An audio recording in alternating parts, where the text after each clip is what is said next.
다들 이걸로 어마어마한 돈을 번 분도 계시고요. 저도 이걸로 어마어마한 돈을 벌었고요. 다시 또 조정을 받고 지금도 많이 떨어져 있어요. PER에 보더라도 3분의 1의 평가를 받고 있습니다.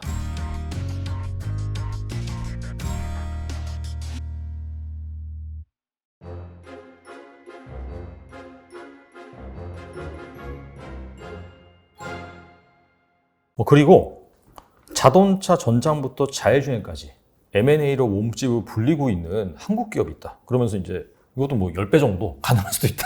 이렇게 말씀하신 것 같은데 네. 이 기업 되게 뭔지 궁금하거든요. 이거는 제가 제 방송을 보신 분들은 모두가 아실 거고 그리고는 제 방송을 보신 분들은 다들 이걸로 어마어마한 돈을 번 분도 계시고요. 아 진짜요? 저도 이걸로 어마어마한 돈을 벌었고요. 작년도에 많이 올랐죠. 작년도에 이제 2020년부터 해서 엄청 많이 올랐는데 이게 LX 세미콘이라고. 옛날에 그 실리콘웍스. 네, 실리콘웍스인데 이제 실리콘웍스가 원래는 LG 디스플레이에 그 OLED DDI를 납품하던 그러니까 구동칩을 납품하던 친구였고 내부 거래로 이렇게 거래가 되면서 원래 영업이익률이 5% 정도밖에 안 나왔어요. 그러니까 우리나라에서 한국 최대 팹리스 기업인데 그리고는 이제 글로벌 최대 OLED 기업인 LG 디스플레이에 납품하는 친구인데도 이제 핵심 소재를 납품하면서도 매출이 안 나오는 영업이익이 보장되지 못하던 말 그대로 내부 거래로 쥐어 짜지던 기업인데 이 기업이 LX로 독립을 했습니다. 그러면서 어떻게 보면 외부 거래가 되면서 가격이 정상화가 되고 그런 과정에서 영업이익률이 확 뛰었어요. 15% 정도까지. 3배, 4배가 뛰면서 이제 매출도 조 단위 매출을 찍게 되고 영업이익률도 이게 2천억, 3천억 이렇게 올라오다 보니까 영업이익 자체가 대여섯 배 올라왔어요. 그럼 주가도 거기에 맞춰서 엄청나게 올라왔고 이제 2011년 기준으로 그 전부터도 이제 실리콘웍스 시절부터도 배당을 조금 그나마 잘 주던 기업 중에 하나였는데 이제 LX 회장님이 그 전부터 주주환원에 대한 이야기를 좀 많이 하고 LG에 계실 때도 주주환원에 대해서 강조를 많이 하던 분이었는데 워낙 영업이익이 EPS가 많이 늘어나다 보니까 저는 개인적으로 작년에 계속 얘기를 했어요. 올해 배당을 EPS 증가분만큼 다 100% 반영해서 주진 않을 거다. 이렇게 주면 진짜 우리나라에는 이게 이런 역사가 없었다라고 얘기를 했는데 실제로 EPS 증가분만큼 똑같은 배당 성향으로 배당을 지급했어요. 진짜요? 대단하다. 그러면서 작년에 연말에 한 50% 정도 슈팅이 났었습니다. 와. 네, 작년 연말에만. 그리고 그거를 온전히 먹었죠. 온전히 냠냠했는데 다시 또 조정을 받고 지금도 많이 떨어져 있어요. 많이 떨어져 있는데 이 기업이 연말에만 어떻게 보면 폭탄 배당을 해요. 돈을 잘 벌다 보니까. 지금도 배당률 보면은 한 5.5%, 6%씩 이렇게 나오는데 지금 이거를 냉정하게 돌려서 생각을 했을 때 미국에 있는 팹리스 기업과 비교를 하면은 미국에 있는 팹리스 기업들 우리가 AMD나 엔비디아를 보면 좋지만 그 정도로 이제 HPC, 하이 퍼포먼스를 설계하는 건 아니니까 조금 낮춰서 아날로그 수준에서 이제 텍사스 인스트루먼트 이런 데를 보면은 PER이 한 15배 정도 나오고 배당률은 3% 정도 나와요. 근데 LX 세미콘은 PER이 5배 나오고요. 그밖에 안 돼요? 네. 배당률이 이제 6% 정도 나오고 올해 기준에서 한 7% 정도까지 지금 나오고 있거든요. 그러니까 말 그대로 배당을 보더라도 이제 절반의 평가고 PER에 보더라도 3분의 1의 평가를 받고 있습니다. 근데 이제 LX 세미콘이 가장 약점이라고 지적되던 부분이 OLED DDI를 LG 디스플레이에 납품하는 그 사업만 하기 때문에 좀 불만족스럽다고 어떻게 보면 그걸 좀 비난하는 투자자가 많았고요. 저도 거기에 대해서 그게 약점이다라고 생각을 하고 있었는데 올해 초부터 지금 LG에서 갖고 있던 일본에 이제 공장이 하나 있는데 방열판이라고 있어요. 이제 그 반도체에 들어가는 열을 빼는 방열판 그 관련된 것에서 지분 인수하고요. 전력 반도체 관련된 기업에 대해서 지분 인수를 하고 텔레칩스라는 기업을 M&A를 하기도 했고요. 그 다음에는 지금 키파운드리라고 파운드리 업체를 또 인수를 하려고 하고 있습니다. 근데 그 사업 모델을 어떻게 종합을 해보면은 자율주행, 전장 이런 데 사용되는 반도체들을 혹은 그런 기업들을 다 인수를 하고 있고요. 또 본인들은 팹리스로서 반도체 설계 기술이 있다 보니까 이런 부분에 있어서 이제 국가에서도 반도체 설계 팹리스를 지원하겠다라는 이야기도 발표가 나왔고 거기서 미리 선제적으로 이렇게 공장부터 설계할 수 있는 혹은 그런 설계 특허를 갖고 있는 기업들을 인수를 계속 하고 있다. 그런 관점에서 LG가 이제 LG 마그나라고 하는 이제 자동차를 조립할 수 있는 그런 공장도 갖고 있는 상황. LG 노텍은 전장도 하는 상황. 그러면 이런 것과 시너지를 여전히 낼 수 있기 때문에 그런 관점에서 저는 LG가 전장에 몰빵 때리고 있는 것도 맞고 거기서 LX 세미콘을 거의 어떻게 보면 핵심 이제 그룹 내의 핵심 사업부로 가져가고 있는 것도 맞기 때문에 그런 관점에서 꾸준히 공부를 해보는 게 좋지 않을까. 특히 제가 이제 가장 좋아하는 배당 성향에 있어가지고 본인이 돈을 버는 만큼 배당 성향을 주는 곳이 국내는 삼성그룹이랑 그나마 통신주, 그 다음에는 은행주 이런 데밖에 없거든요. 근데 이게 LX그룹은 LX그룹이 전체적으로 배당을 진짜 거의 폭탄이라고 부를 만큼 배당을 잘하고 있어요. 그런 부분에서 주주환원 측면에서도 ESG 측면에서도 괜찮지 않나. 그래서 그런 부분에서 공부를 좀 해보는 게 좋을 것 같다라고 항상 말씀을 드리고 있습니다. 근데 만약에 이제 M&A를 공격적으로 행보를 지속을 하고 거기에다 돈을 많이 쓰고 하면은 약간 좀 배당은 좀 성향 내려갈 수도 있겠네요. 네, 그러더라도 이제 성장성을 보고 나면은 좀 더 괜찮지 않나라고 생각을 해가지고 저는 이제 거의 한 2달에 한 번씩 유튜브에 관련 영상들을 올리고 있는데 영상 올릴 때마다 계속 이슈가 또 새로 나오고 있고 문제는 이슈가 새로 나오면서 주가가 계속 밀리고 있으니까 이게 공매도 잔고도 상당히 높고요. 코스닥 상위주다 보니까 그러고는 이제 코스피 수급도 없어요. ETF 수급이 좀 부족하죠. 코스닥에 있어서. 그렇죠. 그리고는 공매도가 많은 데다가 개인 신용 물량도 많습니다. 이게 그래서 네. 소문이 났는가? 신용을 쓰시는 분들이 상당히 많더라고요.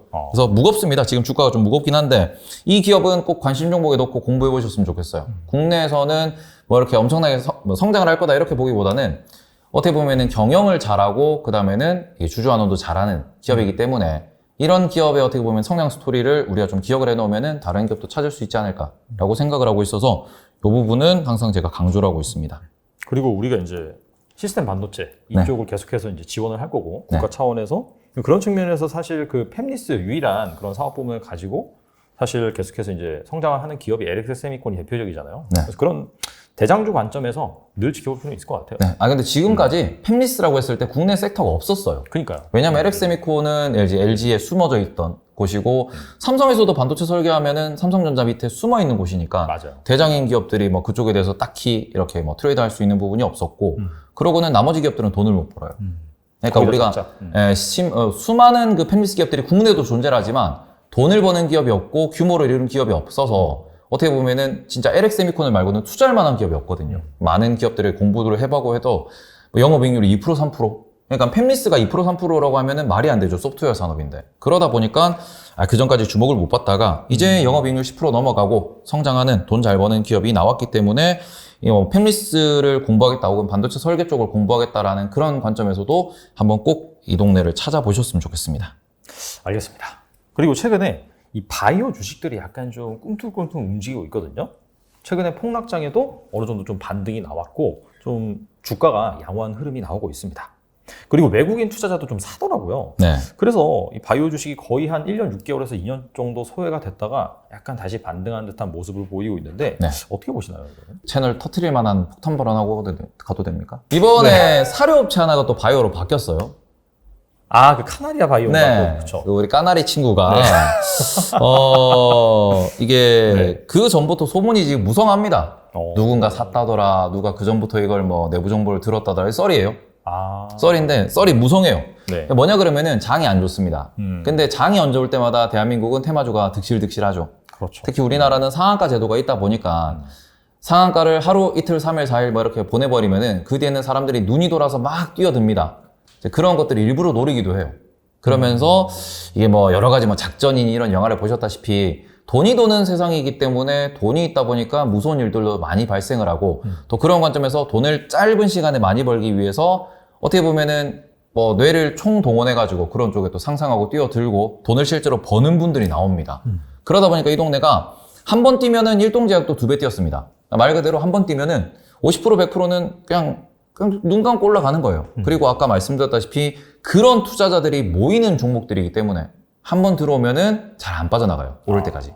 그러니까 만족스러운 수익률을 얻어야 다들 팔고 나가시는 분들이 많고 그러다 보니까 한 번 이제 올라가면은 좀 급등세가 센데 이 상황에서 바이오가 지금 이렇게 뜨는 이유는 코로나라는 환경도 있고요. 두창이라는 환경도 있었고 장이 안 좋은 것도 있고 그다음에 우리나라에서 특히 뭐 반도체에 대해서도 지금 투심이 안 좋고 자동차도 딱히 못 올라가고 이러다 보니까 다시 한번 바이오가 뛰는 이런 상황이 연출됐다라고 볼 수 있을 것 같습니다.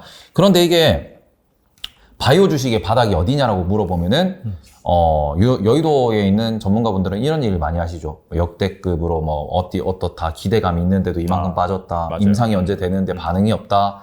그런 얘기하는데 그게 과연 정말로 바닥일까요? 라고 저는 항상 물어봐요. 왜냐면 바이오는 말 그대로 매매를 잘하는 분들 혹은 정말 그 기업에 대한 이해도가 높으신 분들, 그 약물에 대한 이해도가 높으신 분들이 꾸준하게 모아서 혹은 꾸준하게 관심을 갖고 있다가 수급이 있고 이슈가 있고 터지고 올라갈 때 단타를 치던가 아니면 그때 그냥 밑에서 이렇게 들고 가다가 올랐을 때 파는 그런 전략을 취하는 것이고, 대부분 우리는 바이오라는 기업들을 많이 좀 투자를 합니다. 그러니까 제약 바이오에서 제약과 바이오는 다르거든요. 근데 그 상황에서 우리는 대부분 바이오, 신약 이쪽에 좀 열광을 하는 편이에요. 지금 코로나 터지고 난 뒤에는 조금 달라지긴 했지만 그전에는 전혀 반응을 안 하던 기업들이 존재를 해요. 우리가 뭐 코데온을 만드는 친구 이런 애들 같은 경우에는 올라가봤자 50%뭐 이러다가 코로나 엮이면서 뭐 2배, 3배 이런 거는 쉽게 올라갔었거든요. 그러니까 말 그대로 코로나라는 특수가 질병에 대한 문제였었고, 그걸로 인해서 돈이 많이 풀렸고, 코로나가 자꾸 언급이 되다 보니까 바이오가 버블이 많이 껴 있습니다. 그리고는 중소형 종목들은 공매도도 안 돼요. 올라있는 상황에서 떨어지지도 않고 있습니다. 네, 그전에는 시가총액이 1,000억이 안 됐을 것 같은 친구들이 다들 3,000억, 4,000억 하고 있기 때문에 바닥이다, 다졌다, 반등한다. 저는 이 부분에 현혹되지 않으셨으면 좋겠습니다. 숫자가 안 찍히는 기업은 모르는 부분이에요. 알 수가 없어요. 계속 밀릴 수도 있는 부분이고, 올라갈 때는 또 희망을 갖고, 내가 그때 물을 탔어야 되는데 라고 생각할 수 있지만, 올라가면은 정말 안 될 것 같으면 과감히, 내가 모르는 기업이라 그러면 과감히 손절하셔야 됩니다. 저는 그건 항상 말씀을 드리는 부분이고, 좀 접근해 볼 만한 주식도 질문을 주셨는데, 접근해 볼 만한 주식은 국내에서 뭐 좀 여전히 고평가긴 하지만, 저는 개인적으로 삼성바이오로직스, 그리고는 셀트리온, 그리고는 ST팜이라고 있습니다. 올리고 쪽으로 해가지고 네네. 이제 원료를 공급하는 곳인데 아시아에서 1등이고요. 글로벌에서 3등인가 4등 하고 있습니다. 말 그대로 그런 식으로 이제 성장 가능성이 있고 숫자가 찍히고 글로벌에서 영향력이 있는 친구들은 투자를 하셔도 된다라고 생각을 하고, 그리고는 뭐 툴젠이라는 기업에 대해서 최근에 좀 관심을 갖고 있는데, 유전자 가위. 네. 그 부분이 툴젠도 유전자 가위 쪽으로 이렇게 뭐 매출을 내고 이런 기업이 있긴 한데, 경쟁 기업 혹은 비슷한 섹터에서 이제 크리스퍼 쪽이 있습니다, 미국에서. 근데 그쪽이 아마 제가 알기로 소송설이 좀 있는 걸로 알고 있어요. 근데 그 부분은 공부를 좀 많이 해보시고 관심을 가지셨으면 좋겠습니다. 툴젠이 됐든 크리스퍼가 됐든 소송에서 이기고, 그렇게 되면서 어떻게 보면 로열티 이런 계약이 조금 좀 완성이 되면은 네네. 둘 중에 하나는 빵 뜰 수 있기 때문에 그거는 실체가 있는 어떻게 보면 그런 좀 계약이기 때문에 이게 소송전이기 때문에 그런 부분에 있어서 한 번씩 좀 공부를 해보시면 좋을 것 같다라고 말씀을 드리고 싶고요. 한 가지, 기업을 검색했을 때 관련 뉴스에 코로나 뉴스가 있으면은 걸으시면 됩니다. 네, 코로나 관련돼서 뭘 했다 이런 거 있으면은 걸으시면 돼요. 네. 좋은 팁이네요. 네. 삼성바이오로직스는 거의 뭐 그냥 우리나라 주식이 아닌 것 같아요. 왜냐면 네. 최근 하락장에 그냥 계속해서 그냥 80만 원에서 계속해서 왔다 갔다 하더라고요. 네. 그리고 셀트리온 같은 경우에는 엄청 빠지다가 최근에 약간 좀 기관이나 외국인 쪽에서 많이 사긴 사더라고요. 네. 개인들이 다 손절하고 나가니까. 셀트리온은 추가적으로 말씀을 드리면은 제가 예전에 위에서 농담 삼아 그랬어요. 15만 원은 안 깨겠지. 왜냐 그러면은 이게 2017년 이때 급등이 오고 난 뒤에 정말 공매도에 많이 시달렸던 게 셀트리온입니다.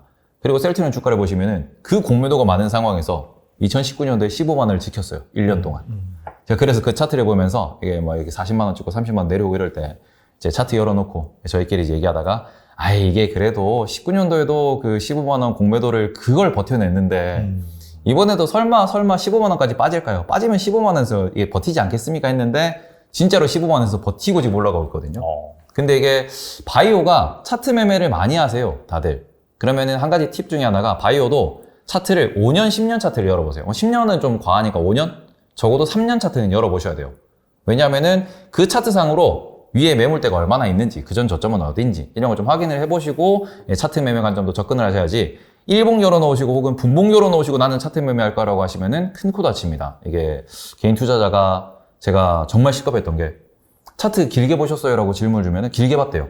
그래서 진짜 HTS, MTS 확인해 보면은 1분봉인데 최대로 줄여서 길게 봐요. 그럼 일주일 매매 패턴이고 한 달 매매 패턴이거든요. 그걸 보고 본인은 길게 봤다라고 표현하는 분들이 지금 찔리시는 분들 계실 거예요. 그렇게 보시는 분들이 실제로 많이 계십니다. 그래요? 네, 왜냐면 스캘퍼도 아니고 왜 그렇게 보지? 네. 그러니까 그걸 모르시는 거예요. 왜냐하면 몰라서. 이게 차트를 해석하는 방법 중에서 유튜브나 아니면 이런 걸 볼 때 뭐 바이 셀 포인트 이런 걸 얘기해 주시는 분들 보면은 나는 여기서 사서 여기서 받고 이 차트가 여기에서 눌림목이었다, 거래량을 봤다 이런 걸 얘기를 하는데, 그 거래량이 일봉, 주봉 거래량도 다 보시고 난 뒤에, 일봉, 주봉으로 3년, 5년을 보시고 난 뒤에 지금 자리가 어딘지를 명확히 하셔야 돼요. 이게 내가 자고 일어났는데 지금 위치가 자고 일어나서 내가 한층 올라왔으니까 나는 2층인가? 라고 생각을 하는데 눈 뜬 곳이 73층이에요. 그러면은 한층 올라가면 74층입니다. 떨어지면 다쳐요. 그런 부분을 조금 기억을 해주셨으면 좋겠습니다. 알겠습니다. 네.